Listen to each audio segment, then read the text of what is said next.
And down a franchise tag. All signs seem to point that Washington will not tag quarterback Kirk Cousins for a third straight season.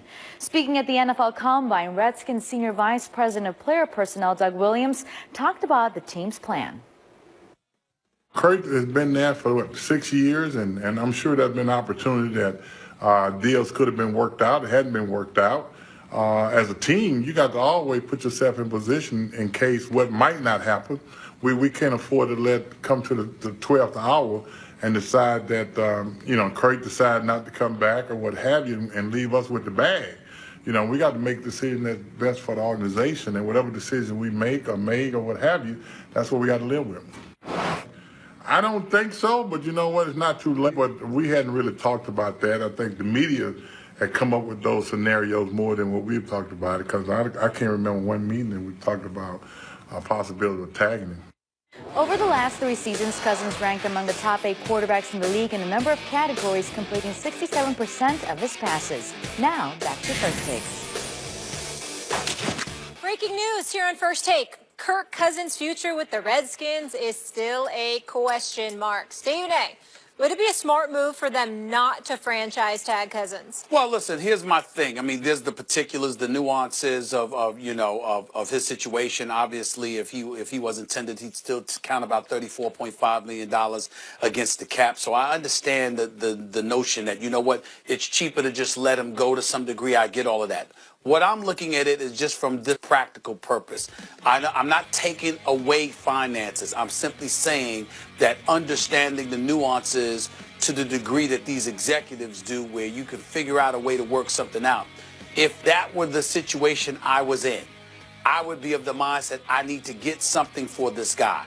If you have a jet squad that's willing to guarantee $100 million of Kirk Cousins' money, if you have other teams that's willing to guarantee over $70 million of Kirk Cousins' money, if they're looking for the fact that he's completed 69 or 69.8 one year, 67% another year, 64% another year of his passes, throwing a minimum of 25 touchdowns a season each year, okay? If you look at what he does comparable to what other quarterbacks in the league do, take out the elite quarterbacks in the game, meaning top 5, and you're having a discussion about Kirk Cousins. He's in the conversation. So because of that, I'm simply saying, am I trying to lose this guy for nothing? And when I hear he's not going to be franchised, Max, I'm thinking you lose him for nothing. And all I'm saying is you figure out a way not to lose him for nothing.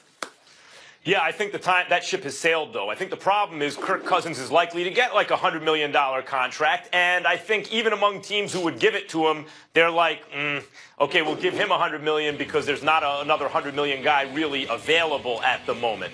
And so now you're asking those teams who probably don't feel great about giving him all that money and security over those years as though he's elite when he's something less than that. He's a solid quarterback, but he's not an elite quarterback.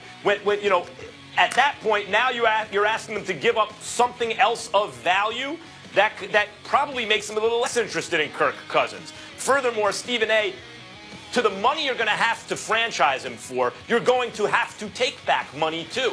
And maybe the Washington franchise, it would be better off just clearing the money, right, than having to take back money in a trade if you assume they can't just get draft picks, or that a team wouldn't really be willing to give them a good draft pick for Kirk Cousins. So while I understand the principle and generally subscribe to it, in this case, once you bring in Alex Smith, I do understand why they maybe don't want to get too cute now and maybe hamstring themselves or handcuff themselves in some way going forward into this year. Instead, just say, okay, we are out of this situation and this money now. We have Alex Smith. We'll use those resources elsewhere. But this leans towards the kind of stuff we were talking about when we were talking about the whole tanking issues and executives. Because if you're doing your job, then you recognize the asset that you have, what you can get in return for him, and you have targeted and desirable assets that you'd like to bring on board. I'm not saying that you just hold on to him and you're up in the wind and you don't have a clue as to what you're doing. I'm thinking you have a plan. If Kirk Cousins were on the market, what could I potentially get from him? I'm assuming you'd have that plan. And if you have that plan, I think that's better than losing him for nothing. Fair enough. Coming up, gentlemen, Max has a final take that deals with the best place for Andrew Luck to land. Should he be traded around draft time? We're talking more quarterbacks. That's next. You got to be